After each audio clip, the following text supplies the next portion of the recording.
കൂടുതൽ വാർത്തകളും വീഡിയോകളും കാണാൻ ഈ ചാനൽ സബ്സ്ക്രൈബ് ചെയ്യുക. കൂടെ ബെൽ ബട്ടൺ അമർത്തുക. Please subscribe our channel. നമസ്കാരം. എല്ലാ ജ്യോതിഷ വിശ്വാസികൾക്കും എന്നെ ഇഷ്ടപ്പെടുന്ന എൻ്റെ പ്രേക്ഷകർക്കും ഈ എളിയ എപ്പിസോഡിലേക്ക് ഈ എളിയ മനുഷ്യൻ്റെ നിസ്സീമമായ സ്വാഗതം. ഒരാൾ വിളിച്ചു ചോദിച്ചത്, സാർ, ആഭിചാരം എന്നാൽ എന്താണ്? ആഭിചാരം എന്ന് പറയുന്ന സംഭവം ഉള്ളത് തന്നെയാണ്, സംശയമില്ലാത്ത കാര്യമാണ്. പ്രയോഗിക്കാൻ അറിയാവുന്ന ആൾ പ്രയോഗിക്കണം.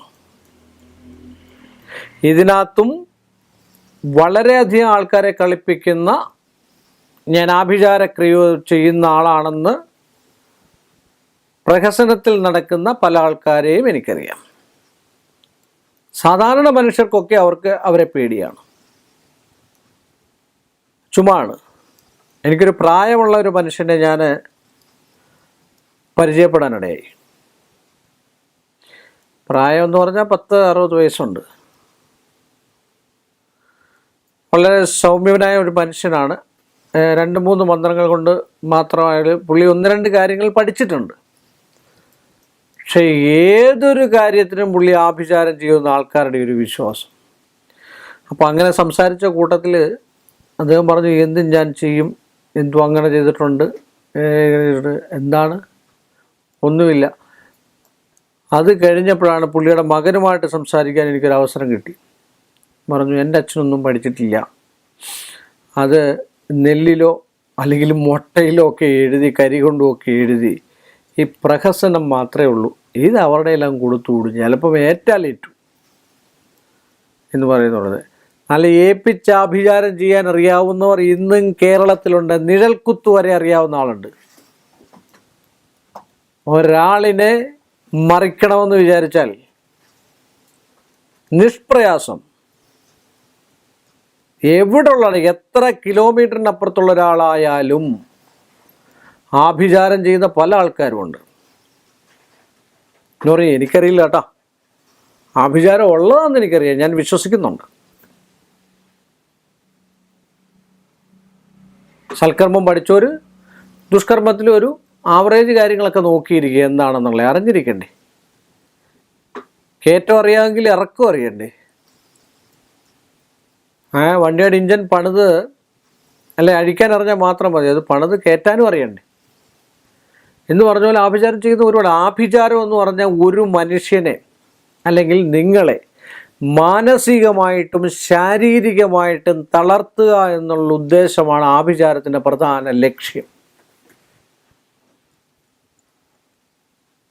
നിങ്ങളെ തളർത്തിക്കഴിഞ്ഞാലോ നിങ്ങളെ രോഗശൈലിയിൽ കിടത്തിക്കഴിഞ്ഞാലോ, ഇപ്പം നിങ്ങളിപ്പോൾ ഒരു ഓഫീസിൽ ജോലി ചെയ്യുന്ന ആളാണെങ്കിൽ ഓഫീസിൽ പോകാൻ വയ്യ, ഓഫീസിലിരിക്കാൻ വയ്യ, ജോലി ചെയ്യണമെന്ന് തോന്നില്ല, ഇങ്ങനെയൊക്കെ അവസ്ഥയുണ്ടാകാം. ഒരു വീട്ടിലാണ് നിങ്ങളിരിക്കുന്നതെങ്കിൽ നിങ്ങളെ ആഭിചാരം ചെയ്തിട്ടുണ്ടെങ്കിൽ നിങ്ങൾക്ക് അവിടെയുള്ള കാര്യം ഒരു ഭ്രാന്ത ചിത്താഗതി ഉണ്ടാകുക. അവിടെ കഴിയണമെന്നില്ല, തലതല്ലിക്ക് തല്ലണമെന്ന് തോന്നുക, ആരെങ്കിലും ഉപദ്രവിക്കണമെന്ന് തോന്നുക, പെട്ടെന്ന് ദേഷ്യം വരിക, ഇങ്ങനെയൊക്കെയുള്ളൊരു മാനസികാവസ്ഥ ഉണ്ടാകുക, മറ്റുള്ളവരെ ഉപദ്രവിക്കണമെന്ന് തോന്നുക. ഇതൊക്കെ ആഭിചാരത്തിൻ്റെ ഭാഗങ്ങളാണ്. അത് കൃത്യം നാളും പേരും ഒന്നുമില്ലാതെ ആളിനെ സങ്കല്പിച്ച് ചെയ്യുന്ന എത്രയോ ആൾക്കാരുണ്ട്, എത്രയോ ആൾക്കാരുണ്ട്.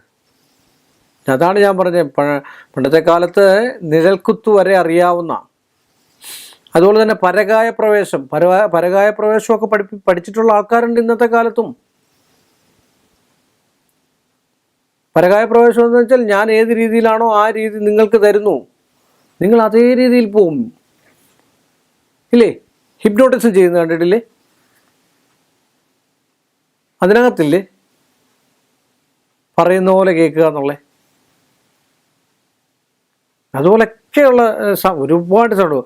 ഒടി എന്ന് പറയുന്ന വിദ്യയുണ്ട്, ഇപ്പോഴും നിലനിൽക്കുന്നുണ്ട് ചില ഭാഗങ്ങളിലൊക്കെ.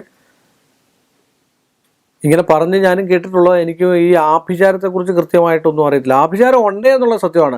അതെന്താണെന്നാണ് പുള്ളി എന്നോട് ചോദിച്ചിരിക്കുന്നത്, ആളെന്നോട് ചോദിച്ചിരിക്കുന്നത് അങ്ങനാണ്. ആഭിചാരം എന്ന് പറഞ്ഞാൽ എന്താ വെച്ചാൽ മനസ്സിനെ ശരീരത്തിനെ തളർത്തുക.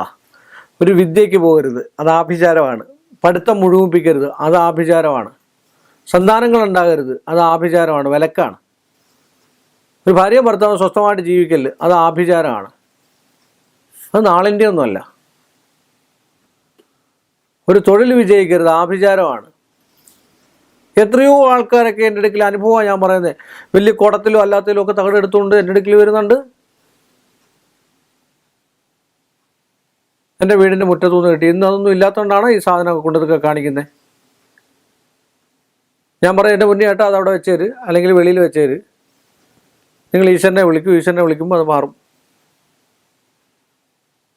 ചില ആൾക്കാർ തിരിച്ചതുപോലെ ചെയ്തു തരാമെന്ന് പറഞ്ഞത്, എൻ്റെ ദൈവമേ എനിക്ക് ഇതിനെക്കുറിച്ച് അറിയത്തില്ല എന്ന് പറയും. നല്ല സൽക്കർമ്മങ്ങൾ ചെയ്യാൻ പറയും. അതാണ് മനസ്സ്, ശരീരം, ധനം നഷ്ടപ്പെടുത്തുക. നമ്മൾ ഏത് ജോലിയിൽ പ്രവേശിച്ചാലും അതിനെ നഷ്ടപ്പെടുത്തുക. നമുക്ക് ജോലിയിൽ സ്ഥിരമായിട്ട് ഇരിക്കാൻ തോന്നാഴിക വരിക. സഹോദരങ്ങളെ തമ്മിൽ ഭിന്നിപ്പിക്കുക. പഴയ കാലത്തൊക്കെ കേട്ടിട്ടില്ലേ, ഭൂമി കൈക്കലാക്കാൻ വേണ്ടി അയാളെ ഭ്രാന്തനാക്കി. അതൊക്കെ ഔഷധ സംബന്ധമായിട്ടുള്ള ആഭിചാരക്രിയകൾ. ഔഷധ സംബന്ധമായിട്ട് ഒരുപാട് ആഭിചാര കൈവിഷം ഉള്ളിൽ കൊടുത്തിട്ടുള്ള സാധനങ്ങളുണ്ട്. ഒരു മെഡിസിൻ ചെന്ന് കഴിഞ്ഞാൽ നമ്മൾ ഉറങ്ങുമെങ്കിൽ, ഒരു സ്ലീപ്പിംഗ് പിൽസ് കഴിച്ചു കഴിഞ്ഞാൽ ഉറങ്ങുമെങ്കിൽ അതിൽ ഔഷധമില്ലേ? നമ്മളെ ഭ്രാന്തനാക്കാൻ അപ്പോൾ ആയുർവേദത്തിൽ ഔഷധമുണ്ട്. ബുദ്ധിശൂന്യനാക്കാൻ ആയുർവേദത്തിൽ ഔഷധങ്ങളുണ്ട്. അതും മന്ത്രജപം എന്ന് വെച്ചാൽ അത് തൊട്ട് ജപിച്ച് കഴിയുമ്പോൾ മന്ത്രവും ഈ മരുന്നും കൂടെ ആയി കഴിയുമ്പോൾ കാർബൺ ഡയോക്സൈഡ് അങ്ങോട്ട് ചെന്നിട്ട് ആ ജപിക്കുന്നതായിട്ടുള്ള ആ തരംഗങ്ങൾ ഏത് രീതിയിൽ ചെല്ലുന്നോ അതിൻ്റെ അനുസരിച്ച് ആ മരുന്ന് പ്യൂരിഫൈ ആയിക്കൊണ്ടേയിരിക്കും. ഇത്രേ ഉള്ളൂ. ആ സാധനം ഒരു വ്യക്തി അറിയാതെ ഉള്ളി കൊടുക്കുക.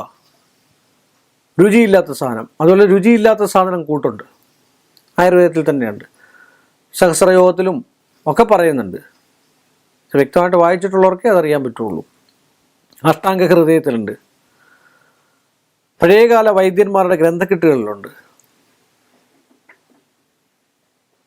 അതൊന്നിച്ച് കൂട്ടിക്കഴിഞ്ഞാൽ ഏത് കറിക്കകത്തോ ഏത് സാധനത്താണ് ഇട്ടാൽ ഒരു ഗുണം ഉണ്ടാകത്തില്ല, മണം ഉണ്ടാകത്തില്ല, അറിയത്തില്ല.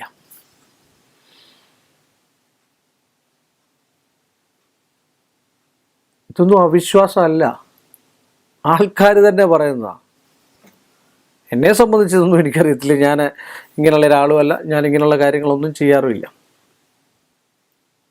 നമ്മൾ ജ്യോതിഷം നോക്കുന്നു, അതിനുള്ള ക്ഷേത്രങ്ങളിലേക്കുള്ള പരിഹാരങ്ങളും മറ്റു കാര്യങ്ങളും കൊടുക്കുന്നു. ഇപ്പോൾ അദ്ദേഹം വിളിച്ചു ചോദിച്ച് എന്തിനാണെന്നോ ഏത് രീതിയിലാണെന്നോ എനിക്കറിയത്തില്ല. ഇനി ഞാനെന്തെങ്കിലും ചെയ്ത് കൊടുക്കുമെന്നുള്ള ഉദ്ദേശത്തിലാണെങ്കിൽ ആ ഉദ്ദേശം വെറുതെയാണ്. കോടാനുകോടി തന്നെന്ന് പറഞ്ഞാലും ആ ഒരു സന്ദർഭത്തിനോ എന്നെ വിലക്കെടുക്കാനോ പറ്റത്തില്ല എന്ന് പറഞ്ഞുകൊണ്ട് ഈ ഒരു എപ്പിസോഡ് ഞാനിവിടെ അവസാനിപ്പിക്കുന്നു. ആർക്കും ദോഷം വരുന്ന ഒരു കർമ്മങ്ങളും എൻ്റെ ജീവിതത്തിൽ ഉണ്ടാകത്തില്ല എന്ന് പറഞ്ഞ് ഗുരുവായൂരപ്പൻ സാക്ഷി നിർത്തി ഈ ഒരു എപ്പിസോഡ് ഞാനിവിടെ അവസാനിപ്പിച്ചുകൊണ്ട് വീണ്ടും നമ്മൾ തമ്മിൽ കാണുന്നവരെ എല്ലാ മാന്യ പ്രേക്ഷകർക്കും നിസ്സീമമായ നന്ദി. കൂടുതൽ വാർത്തകളും വീഡിയോകളും കാണാൻ ഈ ചാനൽ സബ്സ്ക്രൈബ് ചെയ്യുക. കൂടെ ബെൽ ബട്ടൺ അമർത്തുക. Please subscribe our channel.